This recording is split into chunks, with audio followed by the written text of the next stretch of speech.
Hi, welcome to Class 4 of Introduction to Judaism.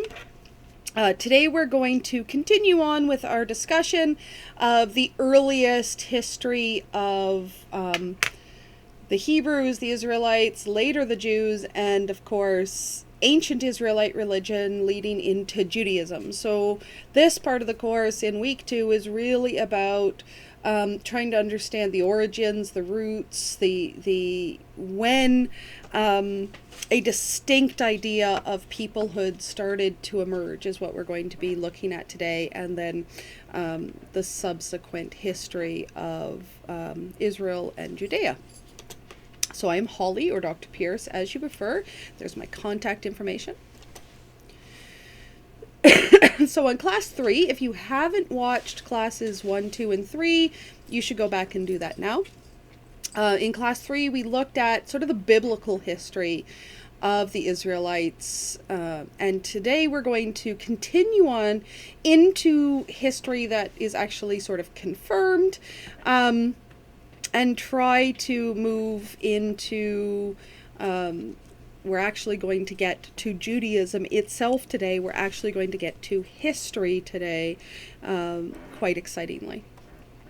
So you were asked to read Schwartz's chapter Beginnings and Jaffe's Social Political Settings of Early Judaism for today, as well as the book of Lamentations and Psalm 137 from the Bible. All right, so again, our context for all of this is the ancient Near East, or the ANE. And this is a really fertile place. It's called the Fertile Crescent, so it's fertile agriculturally speaking. It's also incredibly fertile culturally and incredibly fertile religiously. In this whole space, we get intense cultural production, intense religious production throughout this whole area. We have obviously Egypt and the Phoenicians, Assyrians. We have the Babylonians and the Assyrians, the Hittites, the Canaanites, the Hebrews. To this direction, we have the Persians, the Akkadians, there's a number of civilizations going on around here at the time. So it's intense economic and cultural exchange, intense military exchange, and intense times of intimate connection as empires change and wane, and as different empires take over, we get lots of layers of cultural exchange and influence. So one of the things we're going to look at by the end of this lecture is sort of the influence of these other cultures on Israel and on what becomes Judaism. So again, Hebrews, Israelites, and Jews. Now, we are now sort of moving into the history where we can talk about Jews, but in this period we're still looking at Hebrews and Israelites. So Hebrews is sort of the tribal affiliation. Israelites become firmed into confederacy and into monarchy, and then Jews happens after the Babylonian exile. So when do the Israelites arise as a distinct people? Well, this is all very nebulous. The Hebrews as tribal people are Semitic people, and they have roots and connections to the other Semitic peoples of the ancient Near East, particularly the Canaanites, of course. But in 1208 BCE, we have this lovely Merneptah stele out of Egypt with the very first recording of the word Israel as a distinct lineage in 1208. So by the period of 1208, the Israelites not only saw themselves a distinct people, but other people were recognizing them as a distinct people. The tribal affiliation of Hebrew, it's associated largely with their language, but the word Hebrew, Ivrit, or in Egyptian, Ibiru, it seems to come from the root transverse, people who transversed, or people who crossed over. As to whether or not this is a reference to the Exodus or simply a description of them as being nomads, it's hard to say. But by 1208, the word Israel is in play. So for those of us who take comfort in actual archaeological evidence, 1208 is an important period. It's an important moment because now we actually have something that we can start to hang our hat on. Now, in this class, for class 4, this is the historical timeline that we're dealing with, distinct, of course, from the traditional timeline that we looked at in class 3. So from 1250 to 1025, we have a tribal period. This is the time of the 12 tribes, a loose confederacy of clans, if you will, or tribes, who are growing a distinct identity and a distinct religious practice. From 1225 or 1025 rather to 1010, we have the period of King Saul, who united the tribes under a monarchy. King David from 1010 to 970, who's obviously the most significant king of Israel in the ancient period. 970 to 931, his son King Solomon. David establishes Jerusalem as the capital and the altar at Jerusalem. King Solomon builds the temple. So this is a really significant time, religiously as well as militarily and historically.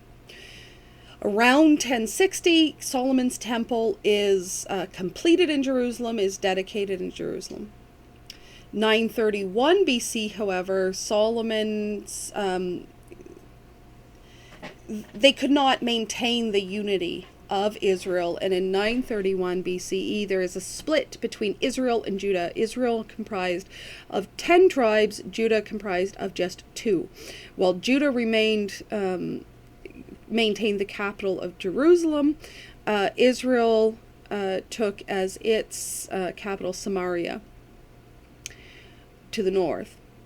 In 740 BC to 722 BCE, the Kingdom of Israel is in a war with the Neo-Assyrian Empire. In 722, the Kingdom of Israel falls to the Assyrians and basically fades from history at that point. In 586 BCE, and you'll notice this is no longer approximately 586 BCE because we actually know the dates of this. This is actually into recorded history with ample evidence. In 586 BCE, Jerusalem falls to the Babylonians, and the first temple is destroyed, and the elite of the kingdom of Judah are removed from Judea and taken into captivity or exile into Babylon. In 539 BCE, however, many Jews are allowed to return to Judah, and many do, with some remaining in Babylon.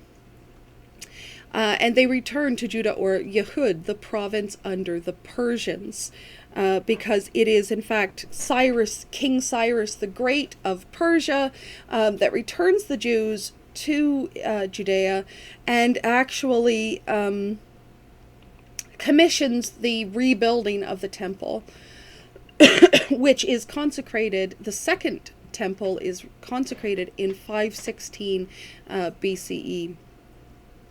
Everything goes along really quite well under the Persians until 332 BCE, when Alexander the Great, the Macedonian head of the Greeks, takes over the Persian Empire, and the Yehud becomes the Greek province of Judea. And in 63 BCE, Judea becomes a client state to Rome, with some pretty tragic consequences, as we'll see in the next class. Just a word about dates here. You don't have to memorize these dates. I'm not going to ask you a question like the Kingdom of Israel fell to the Neo-Assyrian Empire and list a bunch of dates. I'm not into that. Dates are important to sort of know a general time frame of, so you can hang your history on it. It's easier to consume history and understand history if you can parse out relative dates. But there are just a few dates that are so central that I will ask you to memorize them, like 70 CE, the fall of the Second Temple. But generally speaking, I'm not going to ask you to memorize and regurgitate dates on tests, because that's kind of a mean thing to do. And I try not to be mean. Okay, so again, in the last class, we used the Bible as our main source, because in primeval and early history of the Hebrews, the Bible is pretty much the only source that we can look at. The early history of the Hebrews just simply doesn't have a lot by way of evidence. So if the Bible is a source for us, it's a source that we can use, but the problem is it was not meant to be uncomplicated record of history. The functions of sacred texts is not to simply record history. The functions of sacred texts is to reveal sort of divine truth or divine plans, or to to create sort of a divine narrative that gives meaning to the things that they're recording. The functions of sacred texts is not to simply record the dry facts of history.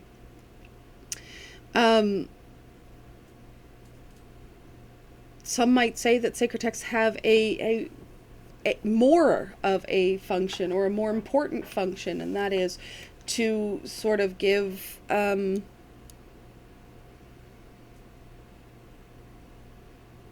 more than history, in a sense. So the Bible is a source, but it's complicated. It's the purpose of it is not to give dry history, and it's also layered and scattered, right? Because as we've looked at, the Bible was not written as a single text all in one sitting by one person. It was written by many, many people, edited and changed by many, many scribes and editors over the 1,000 years before it became a fixed text. So it's not a simple source, and in many cases it's not necessarily a reliable source. But we do know that the Bible does contain scraps or place bits of royal documents and palace documents and temple documents, as well as other writings. So there is history in it. But like much of this stuff, the further back you go, the less easy it is to pin it down. And in any case, dating the Bible itself is difficult when we actually get right down to it, because it's really a set of texts, a collection of texts that date from like 1500 to 125 BCE, and weren't actually solidified until 70 CE to 300 CE. So without being able to date the Bible, it's sort of like trying to hit a moving target to use the Bible on history. We can date the Bible, but it's all in little bits and pieces, and you don't have to worry about that here. Now, that being said, because of the complexities of using the Bible as a source, we really need biblical archaeology and other reliable sources to help us confirm the ancient stories, to help us make sense of the order of things in the Bible, and to try to pull out what in the Bible is accurate record, and what is legend or myth that is trying to tell a symbolic or metaphorical truth that goes further than historical event. This is all really complicated stuff. So I'm happy to get into this lecture when we can actually look at stuff that has concrete confirmation. So it's easier in a way to talk about the history that we're doing today than the history we did last week. Now, when we talk about the history of the Hebrews, the Israelites, one of the big events in the Bible is, of course, the Exodus from Egypt and then the conquest of Canaan, the entrance into the land. Now, as I mentioned in the last class, there are actually two different versions of the conquest of Canaan. One is sort of a big genocidal war that we see in Joshua, and the other version is a more subtle, gradual settlement of the land that's more consistent with what we see in, say, the book of Judges. Now, there is no historical evidence at all for either the Exodus or the conquest of Canaan, so we're kind of left to try to figure out which, if either of these versions, are closer to the truth. Now, in the ancient ruins of Jericho, there is a burn line at about 1617 to 1530, somewhere around there. There is a burn line in the ancient ruins of Jericho, and some iconoclasm, which does suggest that someone was specifically targeting the paganism of the people of Jericho. And for many people, this points to evidence of perhaps an Israelite conquering of Jericho. But again, that is one set of ruins, and doesn't necessarily give us evidence for a widespread military campaign of the entirety of Canaan. So many suggest that both versions may have had elements of truth, that some might have been military, but the majority of it was the more gradual infiltration and settlement that we see in Judges. Others, however, suggest that nothing of this sort ever happened. There's no evidence for the Exodus. There's no evidence for the conquest of Canaan. And these are things that in the ancient world people would have remarked upon. If a nation rose out of bondage in Egypt and then suddenly entered a land and took it over, these things would have been recorded the same way as the war between the Canaanites and the Egyptians were recorded. Ancient people did record these things. So there is another theory to the Exodus and the conquest of Canaan, that is that perhaps the Hebrews did not militarily conquer Canaan, but instead changed their own self-view. There was a cultural revolution amongst the Hebrews in which they no longer viewed themselves as compatible with the Canaanites, and those tribes changed their cultural identity. Because as far as we can tell, in the Iron Age, the Hebrews and the Canaanites were essentially the same people. They have similar language, they have similar religion, but at around 1200 BCE, for some reason, they completely and utterly changed their identity and self-excluded as Canaanites. Now, one of the reasons we think that the Hebrews and the Canaanites are related is both of them worshipped the god El. El, within the Canaanite religion, was the highest god, but he was one of many gods. For the Hebrews, El is the only god. So what we're actually maybe seeing here is a family feud in which the Hebrews transform from polytheists into henotheists, and they decide, we're not going to worship any other gods, we're simply going to worship El. And at that point, they were no longer compatible with the other Canaanites. And so what they're actually describing metaphorically as a conquest of Canaan is really a religious revolution going on within the ancient Near East. Others suggest that this is actually compatible with the story of the Exodus, but maybe it wasn't legions of Hebrews that came back from Egypt, but a handful of visionaries that left Egypt and came into Canaan and triggered a cultural revolution that changed the way the Hebrews viewed themselves. Because a handful of people being liberated from slavery in Egypt and coming into Canaan, that would not have been recorded historically, but it could have had an immense impact. So much like if you study English history at all, the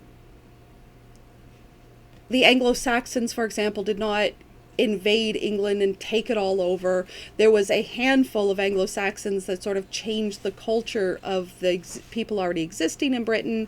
Much of the same thing is going on in Canaan. There was a handful of people who changed the culture of several Canaanite tribes who no longer viewed themselves as Canaanites, but rather viewed themselves as Hebrews. It is recorded in the Bible as campaigns, military campaigns, and war, and major miraculous events, because not because of historical accuracy, but because these events felt enormous. It felt revolutionary. It felt like a war, even if it was only a metaphorical war.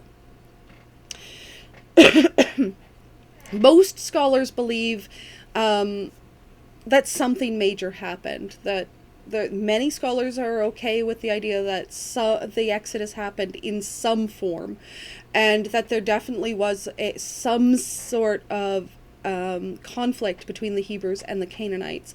We're simply trying to match what the Bible is saying to what is being found archaeologically, and not finding that what is written on the page is exactly what the archaeology describes for us. But that's okay. Sacred scripture is not a dry record. It can render things metaphorically. It can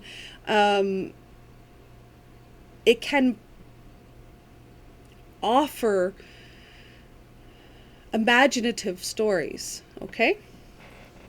So there are differing views of this conquest of Canaan, but that's okay. The metaphorical idea of the Exodus and the conquest of Canaan definitely is the moment when the Israelites and the Hebrews become distinct from other people in the area and become their own tribal. They start to see their own tribal affiliations rather than affiliations with other people.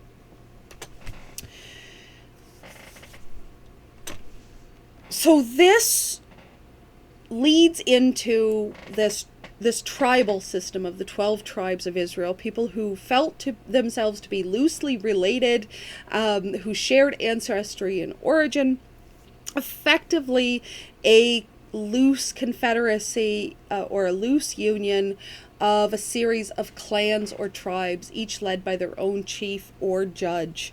And this period lasted from about 1250 to 1025,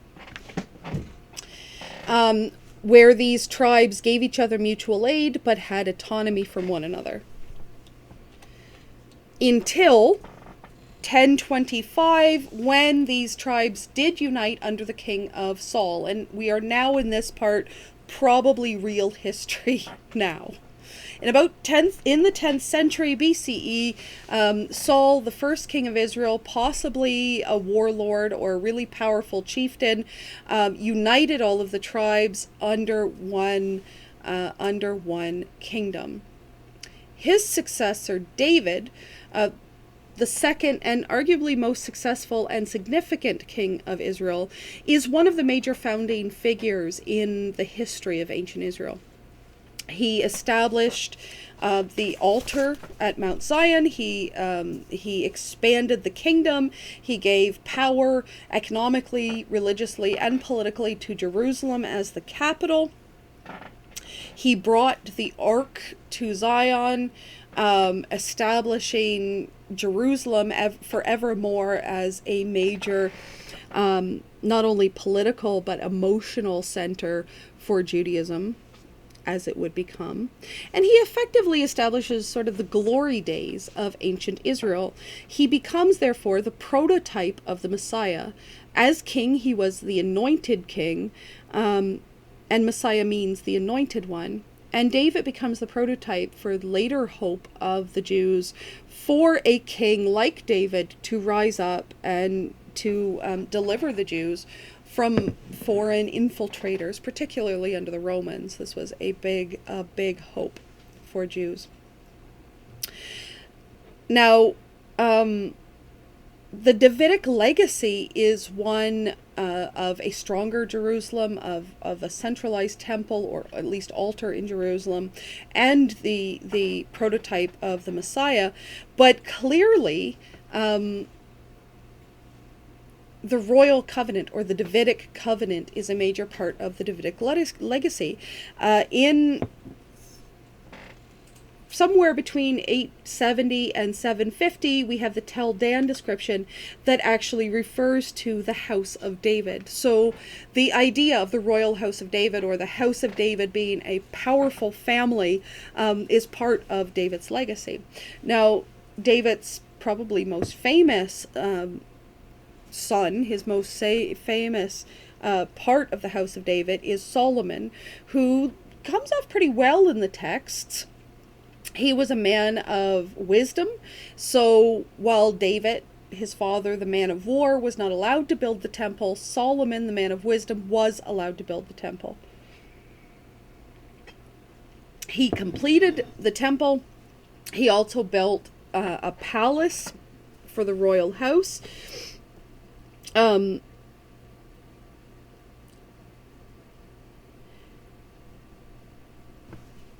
That's it, actually. A powerful, enormous, and lavish, impressive building that became his major legacy. The texts that are attributed to him as a philosopher, the temple and the palace, were the major legacies of Solomon. So Solomon's temple is the first of two ancient temples built on the Temple Mount, or Mount Zion, and it's traditionally thought to be completed about 957 BCE, and it's often referred to as King Solomon's temple. It stood for like 400 years until it was destroyed by the Babylonians in 586, 587, somewhere around there. It was massive and very impressive, and therefore was an extension of the glory of the kingdom as well as the glory of God. And at the Holy of Holies stood the Ark of the Covenant, where the kavod, or the presence or the glory of God, also dwelt. So this was a very, very powerful building. But so Solomon comes off really well in this. He's a really wise guy, and he builds this beautiful temple. But he was the last king of the United Kingdom of Israel. He couldn't hold it together. In fact, he may be part of what alienated the kingdom of Israel from the kingdom of Judah. Now, traditionally, the dissolution of the unity is described, it's explained that Solomon, although he was a wise man, he was too tolerant, and he had many, many wives, many of whom were pagan, and he not only allowed them to worship their own gods, but he built them places of worship in order to worship other gods. So traditionally, Solomon's loss of the United Kingdom, or the reason that the kingdom was no longer worthy to stay united, was Solomon's sinful wives. Historically, there may be a much more pragmatic reason, and this is, in order to build the temple, Solomon taxed the tribes and demanded forced labor from all of the tribes of Israel. So it was a temple that in many ways flattered his reputation, but all of Israel had to put up the money and the work to actually make it. And Ironically, the temple that was meant to unify Israel may have actually been part of the reason why it fell, particularly since this was taxes and forced labor, not just for the temple, but also the palace. And one could see how other Hebrews or Israelites could be cool with putting money towards a temple, but maybe not so much for putting money towards where the king lived with all of his wives.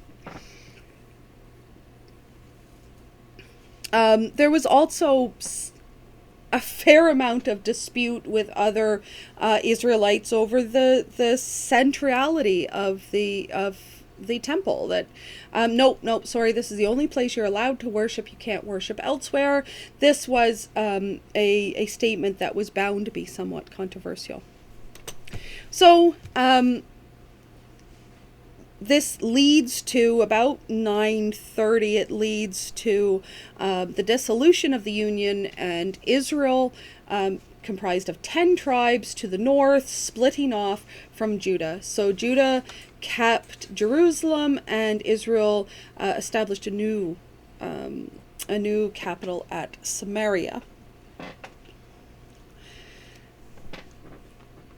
Now, Israel eventually fell to the Assyrians in 722, and Judah rattled along quite well until their fall to the Babylonians in 539.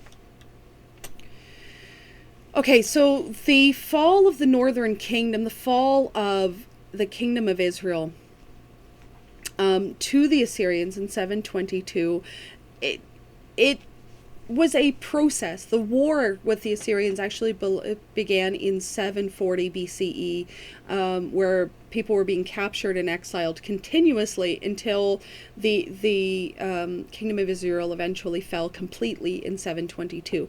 Now, they were already somewhat weakened because they were having a lot of infighting over a dynastic power struggle, really. So the kingdom was already weakened by a power struggle. And they were really struggling religiously in the kingdom of Israel from our sources. There was lots of, unsanctioned cults jumping up in the kingdom of Israel, and they were just struggling with religious unity after they broke away from Judah. Now, Jerusalem and Judah withstood the Assyrians effectively by becoming a client state. So they didn't resist, so they were left intact. And one of the ways the Bible describes why Judah remained and Israel was lost was, first of all, God always promised that a remnant of the Hebrews would remain. So that's one explanation as to why Judah was remaining. And also the editors of the Bible explained it by saying that, well, the kingdom of Israel were given to Asherah worship, and they weren't worshiping at the one temple, and they were given to idolatry. So that's how the Bible explains the loss of the kingdom of Israel. Well, God gives and God takes away, and they were unworthy. So the Assyrians were a tool of the wrath of God. A more pragmatic explanation is they were already being weakened by a dynastic power struggle, and Judah survived because Judah didn't resist. The Assyrians were a serious empire, and they were brutal in their tactics. We have a document that actually describes a Babylonian prisoner that was taken by the Assyrians being forced to grind the bones of his own family as part of his punishment for being a prisoner of war. So it makes sense that Judah simply didn't resist, that they struck a treaty to avoid war with such a brutal enemy. But yes, the biblical explanation is that the kingdom of Israel had been prone to idolatry, and Judah survived because Israel didn't deserve to stand anymore. Now, eventually, Assyria itself fell to the Babylonians near the end of the 7th century, And then the Babylonians became sort of the big baddies in the neighborhood. So at this point, with the exile of the Jews of Israel, or the Israelites of Israel, the Jewish story, the Israelite story, effectively becomes international at this point. The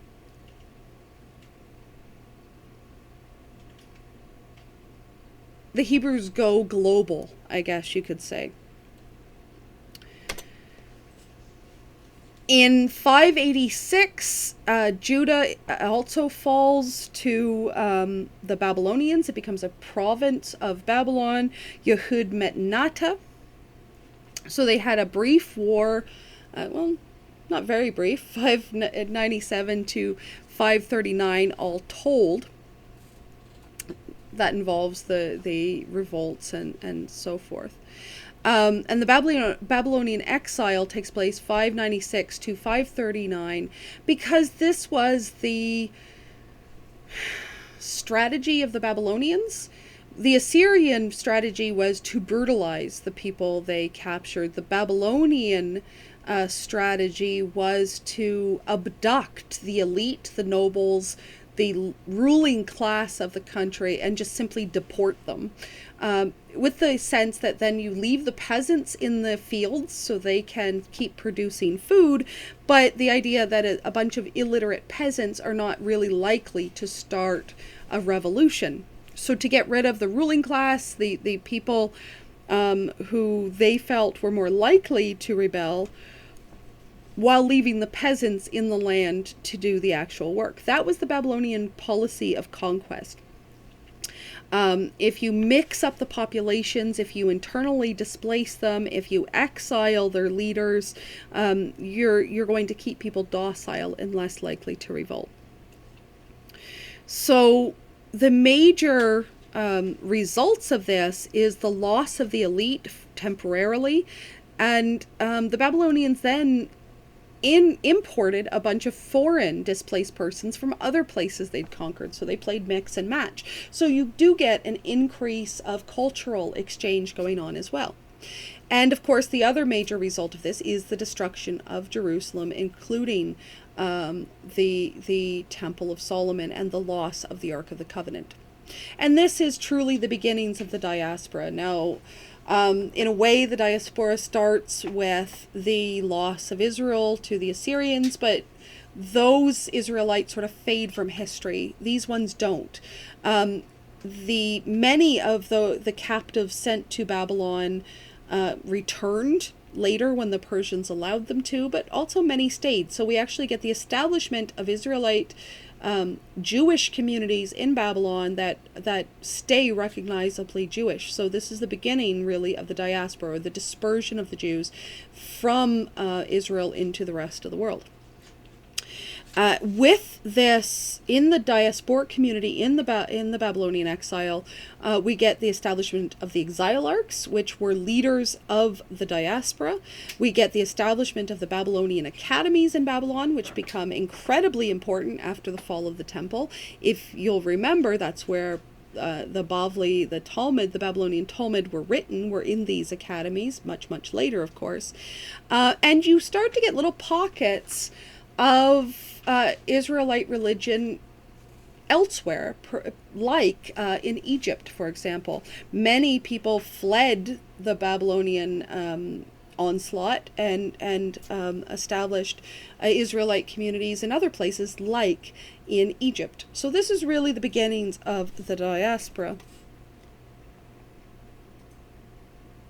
Oh, and this, by the way, is all good recorded history, too. So we're on terra firma again, historically speaking.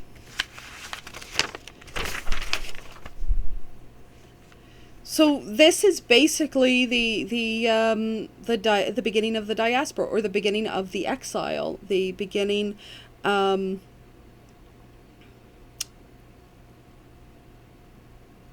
portability, I guess. Judaism becomes... Part of what becomes Judaism is its portability, and I guess it's actually through these exiles that that people learn to do that. So there is loss, there is diaspora, but there's also a firming up of identity outside the land. There's an increasing portability of the religion, and there is an increasing fervor within Jewish communities to prevent assimilation. All of these things, some of those things are bad, and some of those things actually end up helping the Jews survive for the next, 3,000 years. So the exiles in Babylon, in many ways, they put down roots in their new places, but in other ways, they maintained as a core a memory of Jerusalem. As we see in Psalm 137, by the rivers of Babylon we sat and wept when we remembered Zion. There on the poplars we hung our harps, for there our captors asked us for songs. Our tormentors demanded songs of joy. They said, "Sing us one of your songs of Zion," which would have been the songs that were sung as people mounted the Temple Mount. "How can we sing the songs of the Lord while in a foreign land? If I forget you, O Jerusalem, may my right hand forget its scale, may my tongue cling to the roof of my mouth, if I do not remember you, if I do not consider Jerusalem my highest joy." There's memory in here, there's mourning, there is lamentation. And the Jews in the exile turned to covenantal theology to explain this loss. So what did we do wrong? Why did we lose the covenant? How can we get right with God? How can we regain our land? And how can we survive in the exile, in the diaspora, as Jews, until we can prove to God that we deserve to be returned? These were major issues within the exile: memory and the return. This is at the point where covenant, loss, renewal, return becomes really a central paradigm within what is becoming at this point Judaism. Okay, so it's important to note that the Babylonian exiles were not complete. That the peasants remained in the land during the exile, and really interestingly, many of them actually continued ancient Israelite religion in the land in the wake of the loss of the exiles. Many of them returned to sacrificing on home altars, and some of them went a bit astray. Some of them turned to certainly what the elite, when they returned, called paganism. And some of them even risked the penalties of actually continuing to sacrifice on the Temple Mount. Even though the temple had been destroyed, they continued to sacrifice on the Temple Mount. They sacrificed in the ruins of the old altar. They sacrificed in several different places.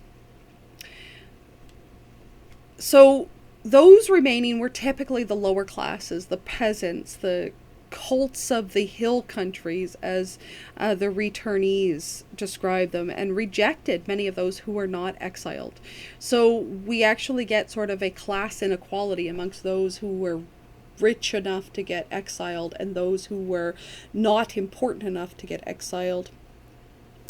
And we do have a bit of a religious conflict when these exiles returned and discovered, oh my gosh, look what these people had gotten up to while we were gone. There is an intense purification process that goes on in terms of how to keep Judaism pure in the exile, but then there's also a purification process and how to rid these peasant people of the cults of the hill countries. And of course, at this point, this is also the point where the Samaritans probably broke off from the Israelites, because they just started sacrificing elsewhere at Mount Gerizim instead of Mount Zion. So one of the first religious crises in early Judaism is this attempt to reform and purify Judaism, not only from the exile, but from what happened while the elite were away. And this crisis over covenant of like, how did we break the covenant? How do we explain the loss of the covenant? What is our collective guilt? How do we deal with disaster? And how do we make sure that this disaster never happens again? How do we remain worthy of a covenant? Now, in exile, the elite seem to have brought many texts with them, and seem to be to undertake the creation of a Bible in exile. And they seem to have brought this effort back with them when they returned to Judea, where this work continued. So many of the central texts of the Bible were written, or at least edited and compiled, during this period of the exile and immediately after. Some were recorded oral history, some were merely recopied, and many seem to have been cobbled together from older sources. So the scribal schools in the exile seem to have had the main purpose of creating biblical books, of piecing together, of trying to preserve these books, and trying to preserve Hebrew, and trying to preserve Hebrew education in the diaspora, quite interestedly. And one of the overwhelming concerns of these scribes was, like, how do we explain the exile? How do we explain the exile? So it's at this period that a lot of the biblical narrative that took place before the exile was actually heavily edited and redacted to explain the exile. For example, one of the ways in which the exile was explained by this generation was, well, in Deuteronomy, God told the Hebrews to eradicate the Canaanites when they went into Canaan, and they didn't completely eradicate the Canaanites, so that's why we lost the land. So we get a lot of editorializing like that in the Bible, of a generation struggling to understand what had happened to them and where they went wrong. This is the same as how we get an emphasis on Solomon's pagan wives as to why the United Kingdom fell apart, and the idolatry in the Northern Kingdom as an explanation for why God allowed the Assyrians to take Israel. Similarly, the Babylonians start to become described as a tool of God, a tool of God's wrath against Judah, and an attempt is made to explain why they lost the land, what their covenant was, and they start to look at, collective guilt over that is because some were idol worshipping, were dabbling in polytheism, idolatry, because some weren't.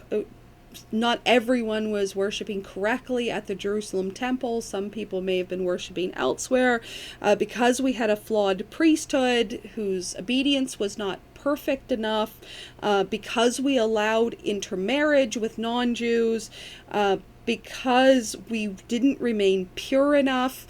We all were damned because some of us engaged in sin. This idea of collective guilt becomes really central to the exile and post-exilic imagination. So one of the major reasons why people in exile made the Bible or firmed up the Bible is for portability and to preserve tradition. The other major reason is because they had a problem to work out. And this problem was this major catastrophe that they had to understand. So going to the texts, combing through the texts, restructuring the texts in a way that would explain the catastrophe was a major theological undertaking during this period. So in 539 BC, when the Judeans were returned to the land by the Persians, they brought with them a good portion of the Bible, and they continued working on it for a really long time. So the Persians defeated Babylon in 539, and with the Edict of Restoration in 538, the Persians returned the Judeans in captivity in Babylon to Judea if they wanted to. And remember, some remained in Babylon.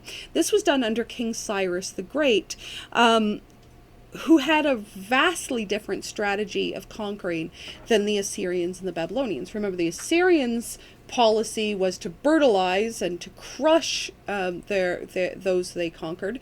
The Babylonian strategy was to remove the elite and leave the peasants for labor, and to switch the elite populations of the places that they conquered, thereby minimizing the risk of people you'd conquered uniting under educated leaders and overthrowing you. Cyrus actually had this really revolutionary idea, like, dude, if I'm nice to people, if I let them worship the gods they want to worship, maybe they'll be loyal to me because they like me. And this was a really revolutionary idea. Liberality inspires loyalty, according to Cyrus the Great. And that was not something that you see a lot of in the ancient world. A lot of the times it's like, no, people are loyal to you if they fear you. And Cyrus was like, no, if I give them their gods back, if I give them their land back, if I rebuild their temple, they will be loyal to me because I did right by them.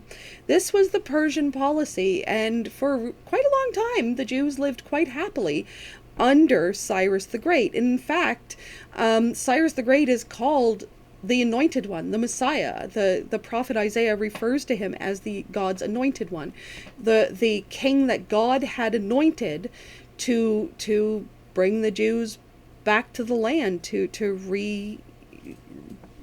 recommission the temple. Cyrus comes off very, very well in these texts. So the Persian Yehud, where Hebrew is still maintained, but Aramaic is now the language that is Persian in Hebrew letters, effectively. And Ezra and Nehemiah, two exilarchs, two leaders of the Babylonian exile, become leaders of the Great Assembly, and they undertake rebuilding the infrastructure of Jerusalem and the structures of Judaism. So the Bible is a major project of this restructuring, because the Persians encouraged the Judeans to rule themselves by their indigenous legal code, and the Torah was their indigenous legal code. So the Bible also became central to establishing a Judean legal code and giving scribes and religious law authorities authority over civil law under the Persians. So Torah became law, and those who knew Torah became the legal experts of the Yehud. And prophetic Judaism became so much more central. Prophets are those who rise up to tell people when they're doing very, very wrong. So there, for a little while, there becomes a great respect for prophets who stand up and criticize a nation, because prophets are trying to save you from collective guilt. So prophetic Judaism stems from prophetic authority, in which, in order to save all of us, we have to have the strength to stand up and tell everyone else when they're doing things wrong.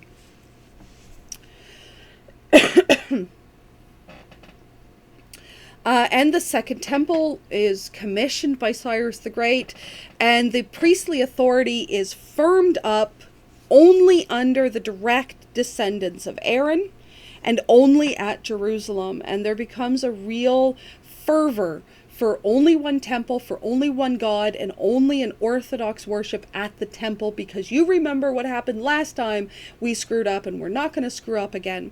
So priestly authority, the sanctity of the temple, and emphasis on the purity codes became absolutely essential to preventing ever feeling God's wrath again. So Ezra particularly is a founding figure because he effectively recreates Judaism at this period. He formalizes the Bible. He makes it central to the new Judaism. He reforms the religion from henotheism and even monotheism to ethical monotheism. He emphasizes covenantal theology, which means to avoid collective guilt, we have to embrace the covenant, and we have to follow it to the letter of the law. We have to protect our peoplehood from assimilation and integration and intermarriage. We have to protect the purity of our priesthood. We have to enforce the Sabbath and enforce the kosher regulations. We have to pray as a group more often. And we have to study together and pray together and read the Bible out loud together rather than just make sacrifices, because it is through the Bible, through Hebrew education, that we'll survive as a people, even if we're thrown into another diaspora. So this is a really, really, really important period in which ancient Israelite religion becomes Judaism. So the Aramaic province of Yehud under the Persians, the Persian government was really non-intrusive. The Judeans were given autonomous self-rule, and they were to rule according to an indigenous legal code. So this is a period of independence where the Judeans had time to recreate Judaism. And you can see the echoes of Judaism and the word Jew through Yehud. So it is at this point that we start talking about Judaism and the Jews. So the Persian Empire was really large. So once they absorbed the Babylonian Empire, Cyrus the Great's empire was massive. And the second temple, which is often referred to as the Herodian temple, because King Herod did extensively renovate the temple. So we call it the Herod's temple, but it was actually, the altar was established first under Cyrus, and then the temple itself was rededicated before Herod. So the temple becomes central to Jewish identity again. The memory of the temple in exile was central to Jewish identity. So we get a lot of emotional and religious sentimentalism attached to the temple because it was once lost and now it's back. Even though the Holy of Holies now rests empty, it's still the dwelling place of God. It is the place in which God's glory resides.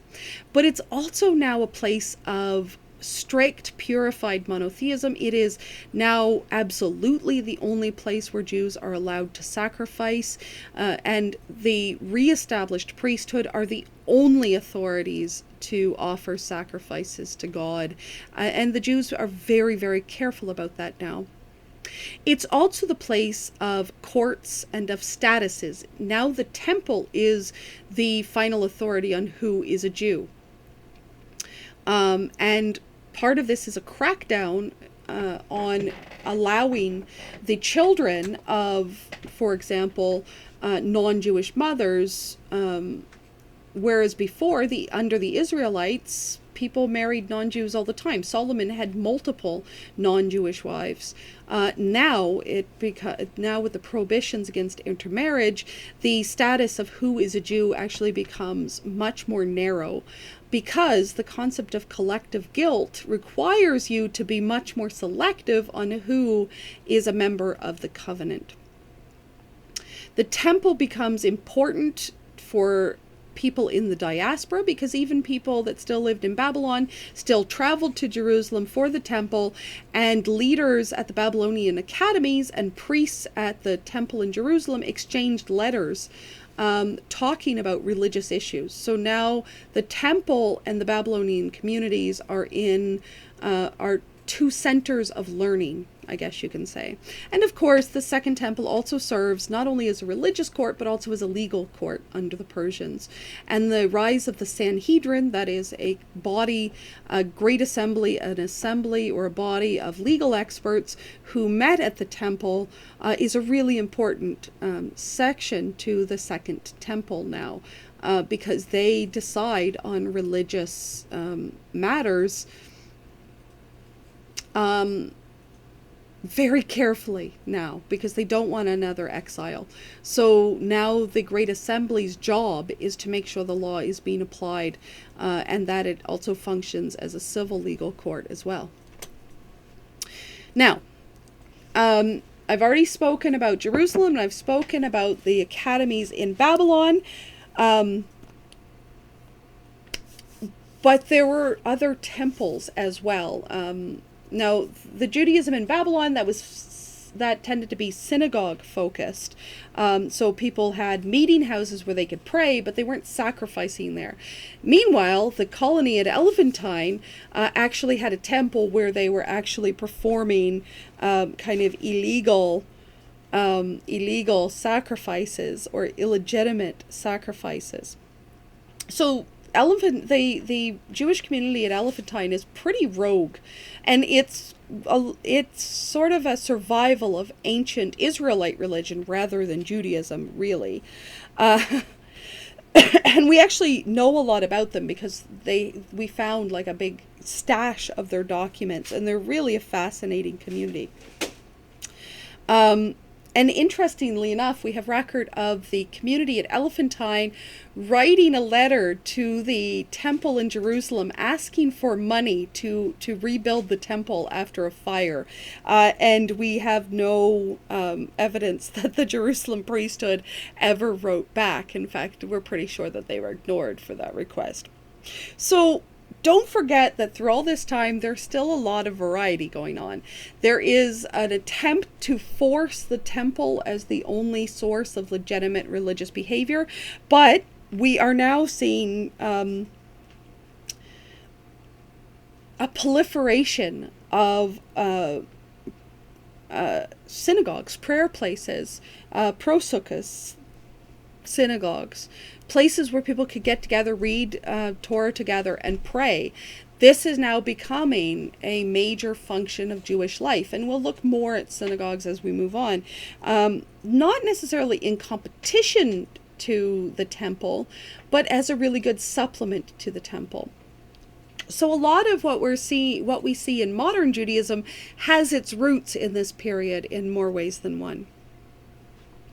Now, the temple in Jerusalem was the only one that was official, and it was one that all Jews were expected to pay money to, and the only source, the only place of official, authorized, trustworthy priests. But this doesn't mean that there wasn't other places of Jewish worship. Some authorized, like synagogues, others delightfully scampish, like the temple at Elephantine.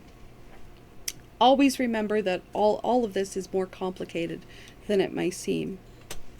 So the end of the Persian period comes in 332.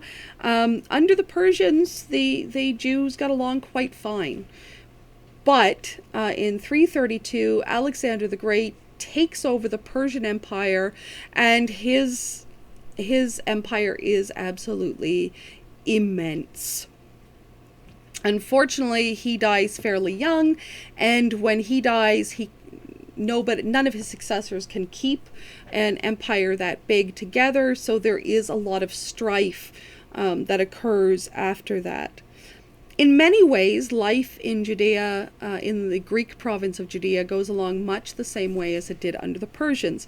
But there were also some pretty significant conflicts under the Greeks, such as the one that leads, of course, to Hanukkah, which we will look at in a future lecture. So it's not a good period, but a lot stays the same, and it's not all bad either. In 63 BCE, however, the Romans, basically Judea becomes client kings to the Romans in order to throw off Greek occupation, and at first it's sort of like there's some autonomy for Judea, but eventually the Romans turn out to be an actual occupying force, and of course this leads to the loss of the Second Temple in 70 CE, and subsequently the exile of the Jews from Israel in 135 CE. But this period from 332 to 70, 332 BCE to 70 CE is what we refer to as classical Judaism, and we will be looking at that closer in future lectures. It is a time of unrest. It is a time of political activity. It's a time of upheaval. It's also a time of philosophy and art and a lot of change within Judaism. And the Judaism that's sort of born after the Babylonian exile gets really tested by fire in the classical period in order to become what we know as Rabbinic Judaism after the fall of the Temple in 70 CE. But don't worry about that. That's in upcoming lectures. For now, let us go back to some of these major players that have influenced ancient Israelite religion and subsequently Judaism. The variety of local cultures in the ancient Near East had a lot of influence over Judaism. The Canaanites, ancient Israelite religion basically adopted El from the Canaanite mythology. From the Egyptians we're pretty sure, influenced dietary restrictions as well as possibly circumcision and many hygiene habits. The Assyrians made Jerusalem a very rich city when they were client kings. The Babylonians gave the Israelites their lunar calendar, and the Persians gave them Aramaic and reestablished the temple. And through the long, intimate relationship with Zoroastrianism, Israelite religion, as it transformed into Judaism, also adopted a certain level of apocalypticism as well as dualism, which are going to be major factors in classical Judaism in subsequent lecture. Remember, traditionally within Judaism, God makes both good and bad, so dualism shouldn't exist in Judaism. It is through close encounter with the Persians and Zoroastrianism that we do see a really big spike in dualism throughout, particularly the Roman period, as we get into the sons of light and the sons of darkness in eternal battle to the end, and we get a lot of apocalypticism and eschatological mythology growing out of this time. And under the Greeks and Romans, there is an increased fervor for literature and philosophy and history. It is actually under the Greeks and the Romans that we see our first Jewish historians, particularly Philo and Josephus, who will be big players for us in this term. Over the next couple of lessons, you'll be reading bits and pieces from their works. And of course, Hellenism, which is a philosophical and art movement that we will be talking about a great deal next in subsequent classes.